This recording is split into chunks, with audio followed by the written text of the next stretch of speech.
knife long. But in fact, that's not the case at all, because this spoon-like ladle contraption does in fact come with an ergonomically designed handle, allowing...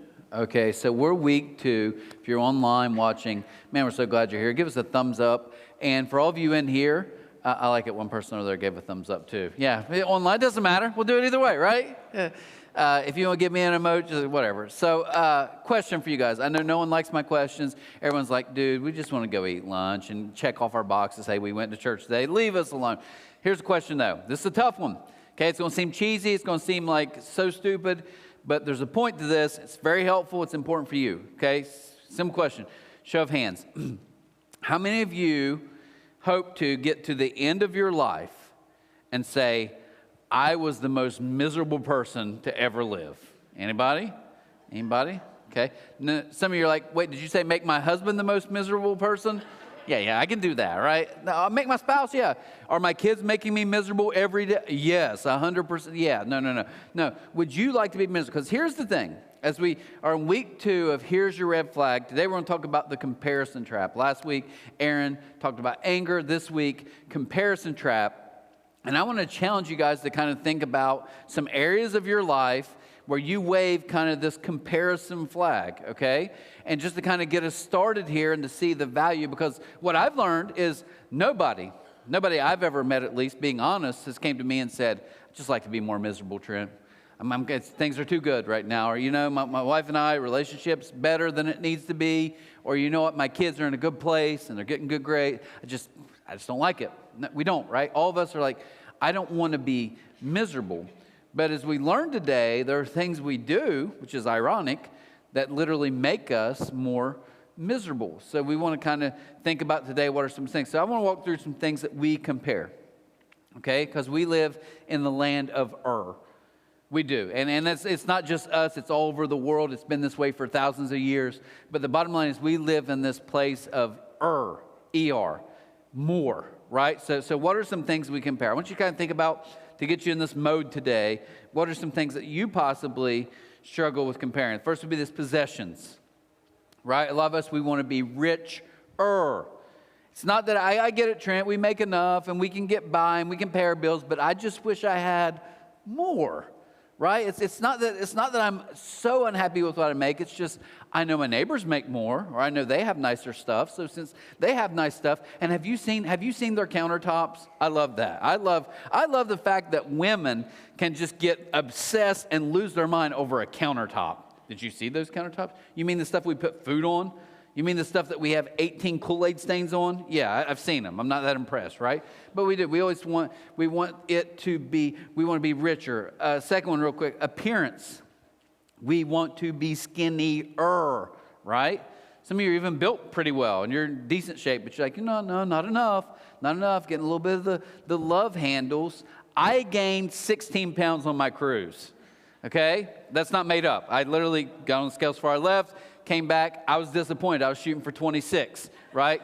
A lot of you in here are like, no, dude, we can tell you gained weight, right? That shirt almost looks like it's been saran wrapped on you. Yeah, fair enough. So we get back to that. But we do. It's about appearance. 2 more real quick. Circumstances. I know Trent, he's even a pretty good guy, and we're not miserable, but I just wish I was happier. I just wish I was just a little more happier. I don't know, I just don't know if she's really fulfilling me. And when I was getting married, I didn't think it was going to be like this. And I just want to be happier. Right? The land of And then the last one, and this is the one that kills me. This is me. This is Trent Carpenter summarized. Performance. Right? I just want to be better. And I just want my kids to be better than your kids. Right? I do. I mean, let's just call it what it is. Like, I like when I'm, and I'll take it a step further. I'll just be brutally honest with you guys. I'm not even an guy. That's for you jokers who aren't even that good. You know what I am? I'm an est. I don't want to be better. I want to be the best. So I don't just want to beat you. I want to embarrass you. I want my kids to be. You see what I'm saying? Like, that's this performance, which being competitive, driven, that's kind of where it goes. So set this up today just to tell you how bad it is when, like, you're in a situation and it's not going well and then someone else tells about their situation. Aaron, one of our singers up here, who's they're so good. They do such an amazing job. But Aaron, last week, kicked off this series. And one of the reasons I wanted to kick off, because I didn't know if I was going to be back in time, because as I said, I went on a cruise. Well, we get on the cruise, and some people in this room were on this said cruise with me, so they can tell you I'm not making this up. We get on the cruise ship, and I'm excited. Man, Easter, we had a lot of service. It was awesome, but I'm tired. I'm just ready to be done. I left here. None of you care. I know this, but this is cheaper than therapy, so I'm just going to tell you my stuff. So I get in the car, and I drive like 13 hours straight, get there at like 2 in the morning to the cruise. I just want to be there. And once I remember we pulled in, get this hotel, and I'm like, man, it's done. The rest of the week, I'm just going to eat, lay, hang out. Yeah, it's just awesome, right? It's awesome. Get on the boat, sunshine, the birds are chirping. It's awesome. About 30 minutes in, it starts to rain. And when I tell you, I don't think it quit. The next morning, my kids walk in, and everybody's excited with their scuba gear, and we... attention passengers, this is your captain. We will not be stopping in Nassau, Bahamas today. Too windy, weather's too bad. We'll try tomorrow. Have a good day. What? Right? So then we go to a different port to stop. We get there next morning. About halfway through that evening, they're like, correction, we're going to go back now because the weather's worse and try to go back to Nassau, the Bahamas, right? So, okay. So it gets to the point where like all this stuff, we finally get to the Bahamas. We're excited because like, hey, they went back because the weather's better there. It wasn't better. It was 32 degrees. The wind chill was about 7. Just pouring the rain. I looked over at my wife at one point. She has 7 towels laid on her. Her lips are blue. Isn't the Bahamas gorgeous? Like, man, terrible. But the reason I tell you that, I did a little mashup because this all happened. Aaron last week, I was in the second service. My wife's back there. She is now. She's filming. And he starts talking about the weather back home during spring break. And my wife looked back at me, and I thought, she's going to rush the stage. Call security. She's going to literally, I'm not kidding, she's going to cut him. Right? This is what happened. And I don't know about you guys, but this past week, was it not just simply gorgeous this whole week?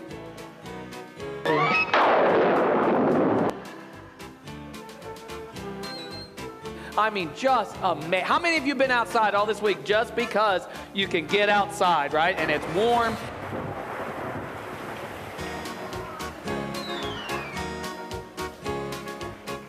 It's sunny. Oh, it was nice. You guys were probably doing your little gardens, right? You guys were out. The children were playing in the yard. You know, all the...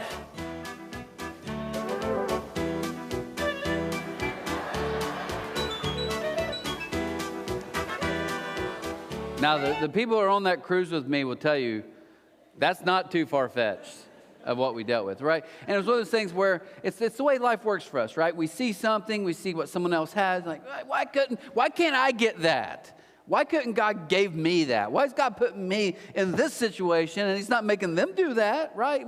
We compare. And what we learn is this comparison trap actually leads us to be miserable. It really does. There's no win in comparison. There just isn't. So what I want to do is kind of share, I'm going to go fast here. About several thousand years ago, there was a guy by the name of Solomon. Now, according to the Bible, I'm just going to kind of give you a picture of this man as he's writing this, kind of his musings or his thoughts on life and God and how all this works. But let me give you a backdrop. According to the Bible, they say that Solomon was the wisest man to ever live. So he's like IQ, like Stephen Hawking, super smart. Okay? He is wealthier, probably wealthier than Elon Musk is right now. He has so many women, okay, that literally if he wanted to, I didn't even say this in the first service because you guys are a little more mature, okay? He literally could have picked a different woman and would not have gotten back to the first woman if he just said, I'm going to spend a night with a different woman at my disposal. He literally wouldn't have got back to her till like year 3, like 900 plus women, right? Money. He has more power than the president of the United States. He's the man. He's the king. And he sits down. So with all this stuff, he's been there. He's like, I've had power. I have power. I've got more money than any of you can count. I am crazy, wicked, smart. And I didn't add this, but his mom and dad both were attractive, so let's not lie. He probably was super attractive. He probably was Jake Gyllenhaal walking around, right? I also use Richard Gere at the 9:30 because P.S. they're older, okay? I said Richard Gere, they're like, well, that's a fine-looking young man, if I must say. I think he's 70. Nope, young boy. Love proud of him, right? Some of you are so young in here, you're like, Jake, I don't know who you're talking about. Yeah, so he has it all. Here's what he says. This is so good. I'm telling you, I think I want to give you just super fast kind of two big ideas that I really want you to kind of think this compare. And I struggle so much with this. And I'm not going to fix it today. I'll be honest with you guys. It's not like do this one thing, it's done. This is just ongoing for all of us. But I want to give you, hopefully, two questions and kind of something that maybe, just maybe, can help you as it's helped me the last few years. So here's what he said in Ecclesiastes 4, several thousand years ago, so relevant 2023. He said, then I observed that most people are motivated to success because they envy their neighbors. Now think about how profound that is. He's like, most people will tell you they strive for success because they want to maximize who they are. But I've watched people, and that's not true. Most of the people that I observed, he said, most people are motivated to win, to succeed, not because of who they are, but because of the people around them and what they are doing. Everyone's determining where they're based in life based on where other people are based, right? It's pretty profound. And he goes on, he says, but this too is meaningless. And he's going to give us kind of a word picture, this concept that I'm telling you can change your life. It's so profound. He said, like chasing the wind. If you want to chase the wind, oh, Trent, I don't know how to chase the wind. Exactly. Trent, I don't even know what I'm looking for. Exactly. Trent, I don't even know what the target would be. Exactly. This is chasing the wind. So what he's telling us here, this is the first big idea. You'll never win chasing the wind. So some of you in here like me, I love to win. I do. It means so much to me. If you could tell me, Trent, you're going to live in a refrigerator box, you're going to be homeless, you're going to eat cans of tuna the rest of your life, but everything you do, you'll win, I'd be like, sign me up. I want to win, right? Now, some of you are like, that's psycho. I get it. You're not driven that way, but I am. At the end of the day, just let me win, let my people win. I'm happy. I don't need anything else. And here's what I say. It's like, but there's no win in this. It's endless. It's pointless. There's no finish line. Chasing the wind. Comparison is what puts the dis in discontentment. And here's what he's trying to say. He's like, look, if you want to be happy, you're not going to do that chasing the wind, looking at those around you. And I'm so guilty of this. Now, some of you in here is what I would call it, no offense, you're the lazier people. And like I said, I've been telling them all along, you're working too hard, you're spending too many hours. Just relax, watch Netflix with me. I'm 700 pounds. I don't care. Life's good, right? Well, I like because he kind of answers a little bit. He's like, no, let's not take this too far. He says, fools fold their idle hands, leading them to ruin. So he's not saying, hey, just don't do anything. He's like, no. What I want you to think about is why you do what you do. Because all of us in here are really good at lying to ourselves. Do you know that? You don't realize how good you are at lying to yourself till you get married. I tell my wife stuff, and halfway through I can tell she's not buying it. I'm like, who am I kidding? I don't buy this either, right? Stuff I'm saying myself. We don't even believe our own lies. But here's the best one. So we see you'll never win chasing the wind. And then the second thing, chasing more always leaves us wanting more and working more. This idea of chasing wind, of chasing more. Matter of fact, look what he says in Ecclesiastes 4. He says, and yet, better to have one handful with quietness. Better to have one with peace. Better to have one where you go to bed at night and you're not just consumed than to have two. Two with what? Than to have two handfuls with hard work and chasing the wind. Now, when I was a senior in high school, I look around and see a lot of young people. I'm so thankful for that. So thankful. You understand. See, even in the first service, I don't know why these kids would wake up so early to show up for church. They do. It's awesome. A lot of you, a lot of young couples in here, a lot of kids getting ready to start in high school, getting ready to start college. I wish more than anything that when little Trent was 18, I graduated at 17, someone would have come to me and shared what I'm about to share with you. Because I'm not kidding. I think I spent so many years chasing the wind for someone to just stop and say, let me give you some wisdom. So here's a concept I want to give you. Chasing the wind. I want you to picture all of life. All of us in here are track runners. Some of us look like track runners. Let's be honest, some of us in here don't look like track runners, okay? We look like shot putters. But it's okay. But we're all on track, and God says, here's how it works. All of you in this room are on a track. Now, there's 8 people to a track. So we walk over here. South Point Bay's like, no, it's better than that. All of us, the whole earth is just covered with tracks. And all of us are put in a lane to run. Here's what I've learned about comparison. If you're not on the same track as me, I'm competitive. I still don't care. And I've learned that people in different phases of life with me, I don't care. Matter of fact, when we were at the Bahamas, I remember we're sitting there. It's cold. It's rainy. My wife is miserable. She keeps reminding me, I don't know why, how much money we paid for this trip to be cold and miserable. By the time she's like, my mom just texted me. It's really warm there. Thank you. About that time, a couple, I'd say maybe 18, 19, 20, 21, guy and girl come walking by. They were gorgeous. Gorgeous. I mean, ripped, in shape. Let me tell you this. They were so good looking, the rain did not affect them. It made them glisten. They didn't feel it. They're like, when you're so good looking, we don't even feel the elements. They're laughing. And you know what? Trent, were you jealous? Not at all. I laughed. I want to say, wait 20 years, buddy, you're going to look like this. I'm the original Jelly Roll, right? I love it. This is my favorite singer, right? That's me. Like, I don't feel that. But you know what happened a little bit later? Another couple walked by, and he had that awesome kind of like pepper gray hair, so he's older, like me. He comes walking by, his wife, they're both smoke shows, just walking by. Now I'm a little bothered, right? But then I start telling myself this lie. I was like, no, Trent. They're divorced. They're cheating with each other. That's why you get in good shape, right? People get divorced, they get ripped. They're jacked. And then I see like 4 little kids following them, right? I'm like, still probably just stepkids, right? Then by the time they make an announcement, we're going to celebrate our 30th wedding anniversary. That bothers me. It's the same for you. Same for my kids. Let me tell you how sick people are. People will never tell you this, but if you want to see this sickness at its max, go to a Little League baseball game. Don't tell anybody what you're doing. Just watch and start watching parents whose kids aren't playing much. And watch how excited they get, even though they have to fake it, when a kid on their own team who's playing in front of them strikes out. You know why? Because the mom's over there. I hope he strikes out. Well, you know he's 7. I don't care. He's not better than my boy, right? He sucks. That's all I'm saying, right? Must love the coach. Like, I don't know. But we do. It's this weird game we play here. Same to me. If you walked up to me, my kids are both into sports, love sports. But if you walked to me like, hey, you know, my kid's the same age and he's in the band. I love it. First chair. I don't even know what that means.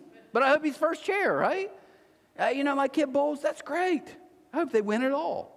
But then you get something close to me. And here's my whole point. On life, we're not tempted on other tracks. So most of us will pass it off and be like, I'm not even into the comparison. I don't even care about it. But what I've learned is when someone's on my track, not even in my lane, just on my track, now all of a sudden I start watching. Wait a minute. Why is he getting this? Wait a minute. How are they in such good shape? Wait a minute. Why are their kids getting these things? Right? See, and what happens is this weird thing where someone's like, yeah, you know what it is? You're chasing the whim. So I want to give you 2 questions. This is the whole point of this. I wish at 17, someone would have said, hey, Trent, can I give you just some wisdom? But here's the beauty. If you're 47 right now, like me, I'm not 47, but I meant you're close to my age, then you struggle with this. If you're 67, still real. It's real for all of us. Here's the 2 questions. We're going to keep going through these verses. First question is, what ultimately fulfills you? And I answered it for you. I put nothing. Now, I know some of you are like, dude, that's kind of rough. It's kind of mean. But I didn't space out the words right. What I meant to tell you was what ultimately will fulfill you, and it should say no thing. You see, no thing will fulfill you, nor will it I.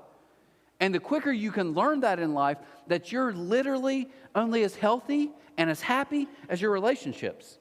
Do you know that? You know how I know that? I have friends. I have one friend, I won't say anything. I have a friend who literally is, I know for a fact, is a multimillionaire.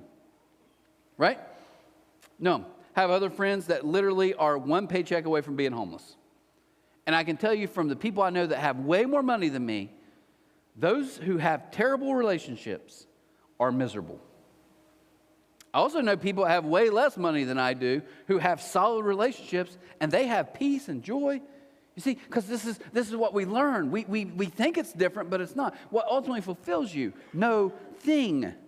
It's only relationships. Look what he goes on to say. And this is supposed to be the wisest man to ever live. He says, I observed another example of something meaningless under the sun. Let's stay with this thing. He said, this is the case of a man who is all alone without a child or a brother, yet who works hard to gain as much wealth as he can. He said, hey, in this culture, you really would work and live because you would leave an inheritance either to your brothers or to your children, your firstborn. And he's like, I looked and here's a guy who's killing it, but he's got nothing. He's got no one. It's kind of meaningless. There's a lady this week whose kid was struggling, her kid, and she said to me with tears in her eyes, 100% sure, tears in her eyes, she quoted a message from me 4 years ago. And here's her phrase, and I realized it stuck with her because she remembered it very quickly. She had tears in her eyes, and she said, and I was like, look, it's tough. This is a tough situation. I hate it for your kid. Kid's struggling. I hate it. I've been there. It's awful. And with tears in her eyes, she looked at me, and she said this. She said, you're only as happy as your unhappiest kid, right? Pretty wise words, if I don't mind saying so myself. Came from me, right? No, I ripped it off somebody else. But is it not true? She understood in that moment, I don't care what I have. If my relationships aren't good, it doesn't work. That's the first question. Like, really, what's going to fulfill you? What are you chasing? What wind are you chasing?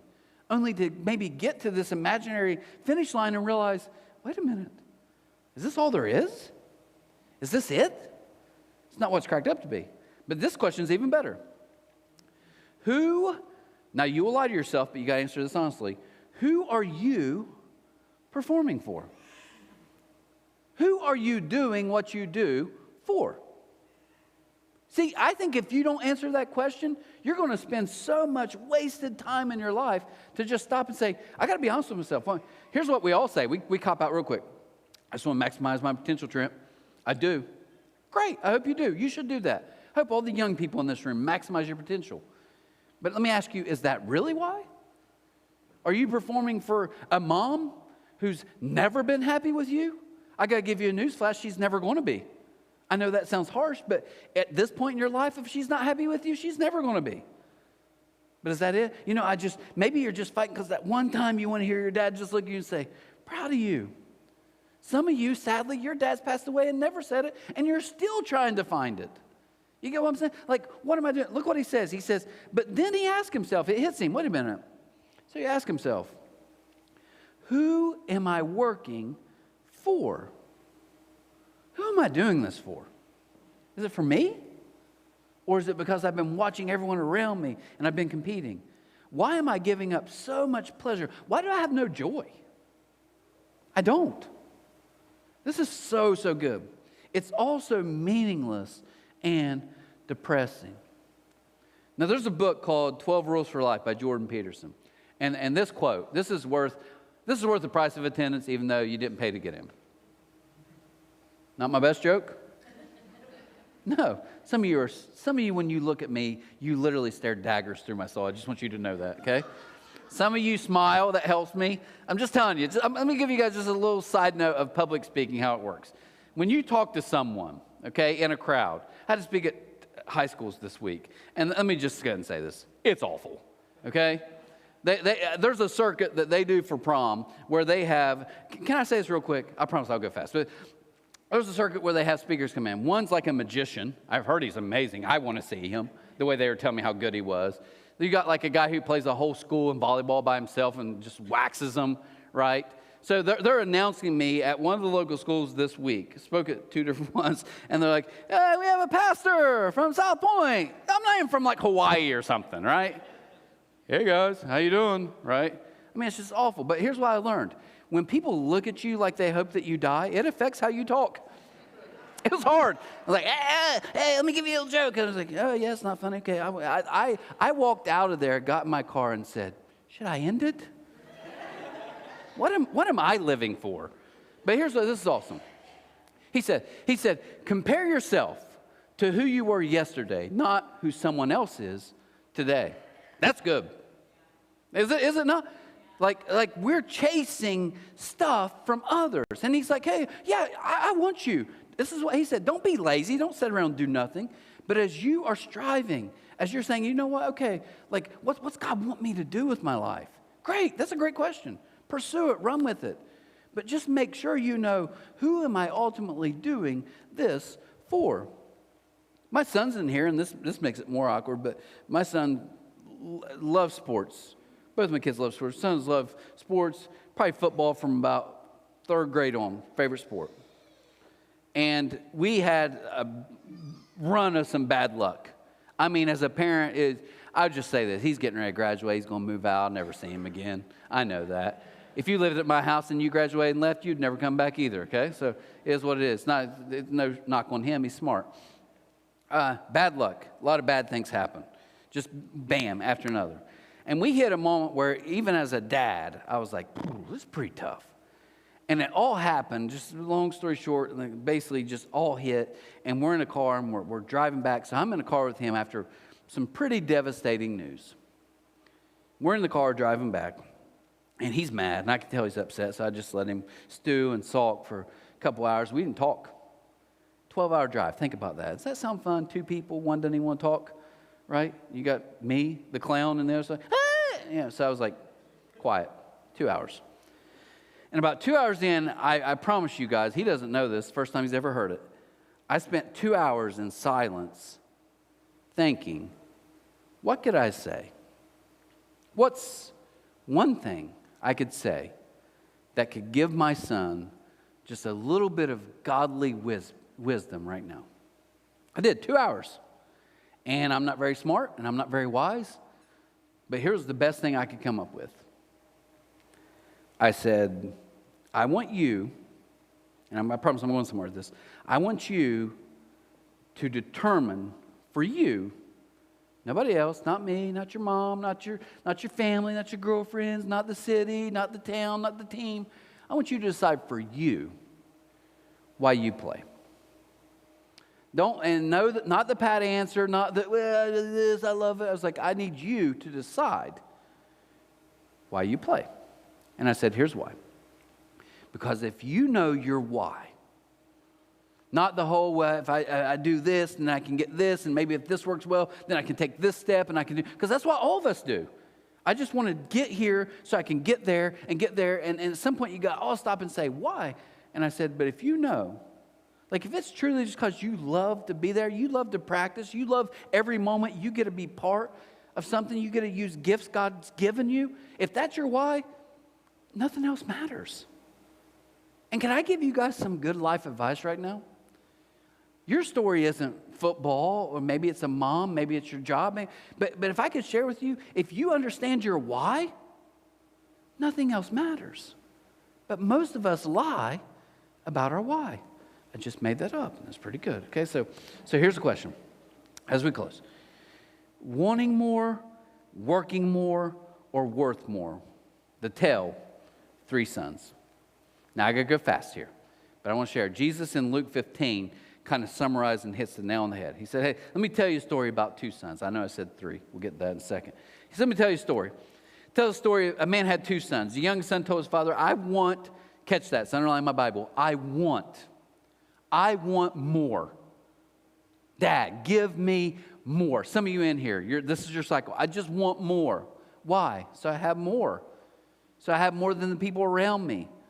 Right? The younger son told his father, I want my share of the estate. Now before you die, everyone's listening like he would never do that. So his father agreed to divide his wealth. What? A few days later, his younger son packed all his belongings and moved to a distant land where he wasted all his money in wild living. Let me say this to you. If you want more for the wrong reason, you will always end up empty. I know that because I believe God says it, but I also know it because I've experienced it in my own life. If I want more for the wrong reasons, it's always empty. He says, meanwhile, so that the son comes home, he screws everything up, they throw a party. But notice this, it says, meanwhile, the older son was in the field working. And he gets ticked. So if you don't know the story, just to summarize it, young son wastes it. He just wants more. ends up empty, comes home. The dad's like, well, throw a party because I've always just wanted you around me anyways. The older son's in the field. He's not with his dad either, but he's working for his dad. He gets ticked because he hears music. So it says, when he returned home, he heard music and dancing in the house. He asked one of his servants, what's going on? Now, why did I share that story? Because I think it gives us a great picture of, you got one of us as kids, if we're not careful, we just constantly want more, more, more, more. And then we're all like, but I still feel empty. It's because you're wanting more for the wrong reason.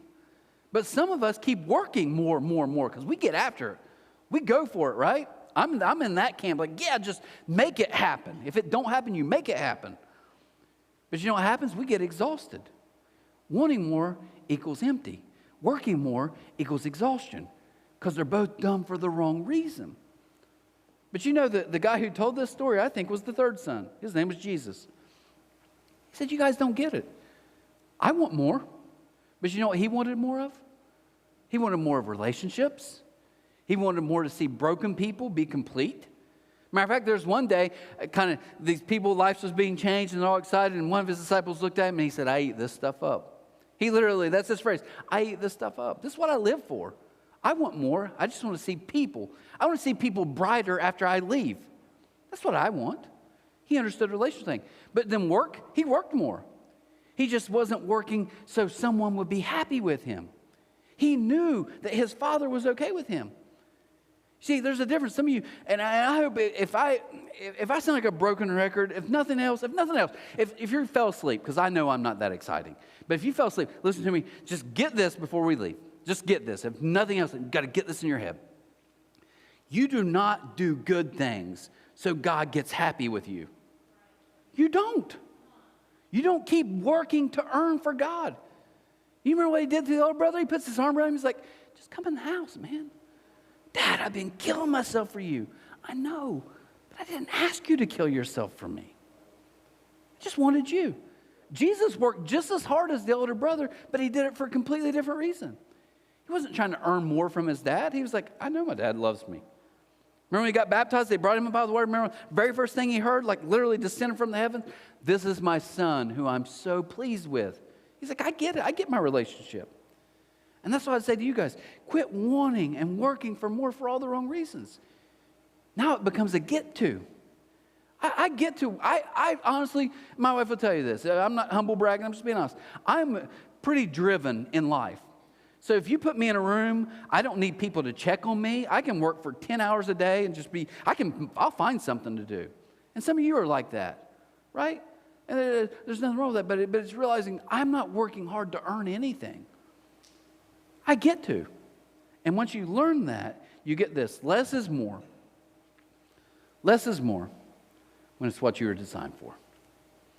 When you learn how truly you're wired, then less actually becomes more.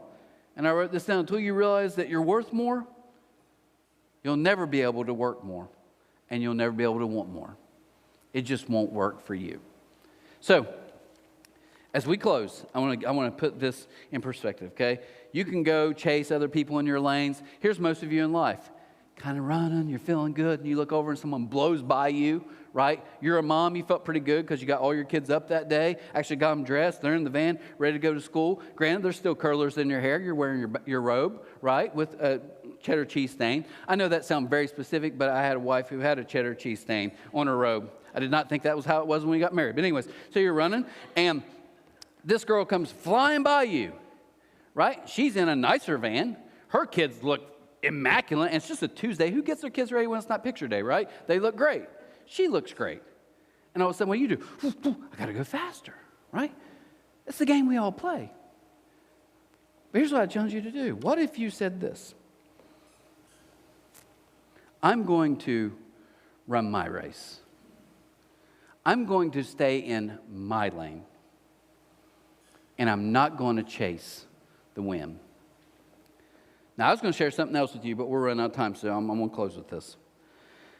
Here's why you got to be careful. We're getting ready to pray, I promise, but here's why you got to be careful. You will hear a voice, and this voice is tricky, this comparison voice, because it sounds like your voice. And here's what it'll say.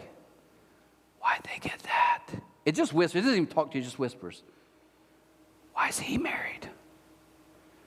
Why do all the guys talk to her and not me?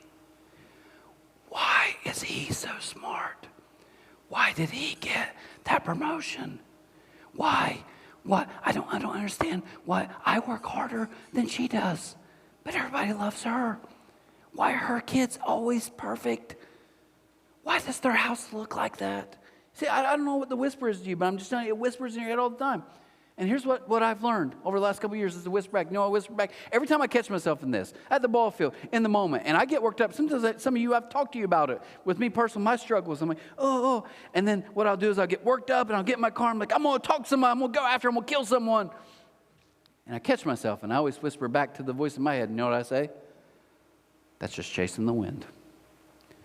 That's just chasing the wind. I'm not going to chase the wind because there's no win in chasing the wind. So I'm not going to do it. And here's the best freedom you could hear today. Neither do you, because you'll never win. Run your race. Stay in your lane. Compare yourself to who you were yesterday, but don't compare yourself to anyone else in any other lane. They have a different life than you. They've been given more or less than you. They have skills you don't have. You have skills that they don't have. So it's crazy to compare yourself to someone who is not you. So as we get ready to pray, here's what I challenge you to do. Maybe today God's waving the red flag and saying, you got to quit this. You are going to kill yourself. Matter of fact, some of you, you're killing yourself right now. So just quit waving the red flag. Here's your red flag. The comparison trap will literally kill you like a rodent. So as we pray today, if you would just close your eyes for just a second.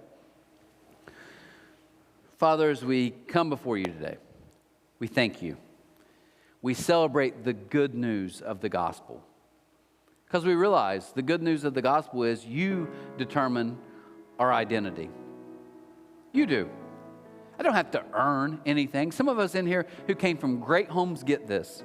And I'm thankful for that, God. Some people watching online right now came from great homes and they don't strive and kill themselves to earn anything from their parents. Their parents love them unconditionally. But God, some of us are jacked up.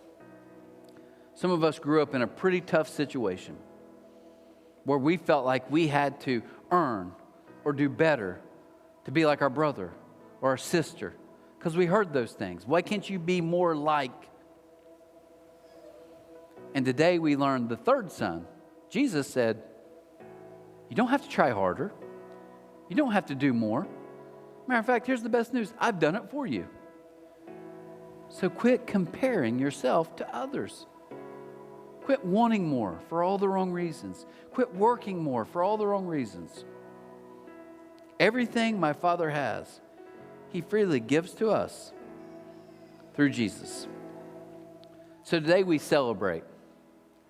We celebrate true freedom.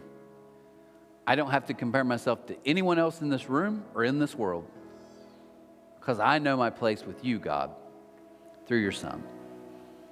I pray you help some people hear that today. I pray that as we want more, we want the right stuff. I pray as we work more, we work for all the right reasons, not envy of watching our neighbors and those around us. So God, as we close today, I pray for someone here watching online. I pray for somebody in this room right now, someone who may hear this days later. But today I know their heart is longing for freedom. They've truly been bound. They're in a prison of comparison. And today you offer that freedom through your Son. If you want that freedom, today's the day for you to take a big step. Look something like this. Maybe praying something like this. Jesus, I know I've made a mess of things. I know I've sinned. But I'm asking you to save me. Give me new life. And here's what I want you to hear from Jesus, directly from His words to you today. All of you who are tired, all of you who are weary, and you're burnt out and you're stressed out, here's Jesus. Come to me. I will give you rest. Come to me. So if that's you this morning, no one looking around, first time in your life you said, Jesus, my life is yours. I'm giving you completely. My life is yours. My trust is in you. If you said that prayer, I want you to something really bold if you would. If you would just lift your hand this morning. And I'll make you stand up, not come forward, but we want to say, awesome. Thank you. Thank you, sir. Awesome. Man, we celebrate that. Anybody else today say, yeah, today's the day. My trust is in you. It's not about me anymore. It's about the life you give me. That's you, hand in the air. Awesome. Jesus, we're so thankful for what you do. So thankful for the lives you continue to change. Jesus, we celebrate today. So thankful. So good. All about you. We ask these things in your name, and amen. Guys, listen. Have a great week. Kill the comparison trap. Live who you are. Run your race. Stay in your lane. Have a great week. We'll see you next week for week 3.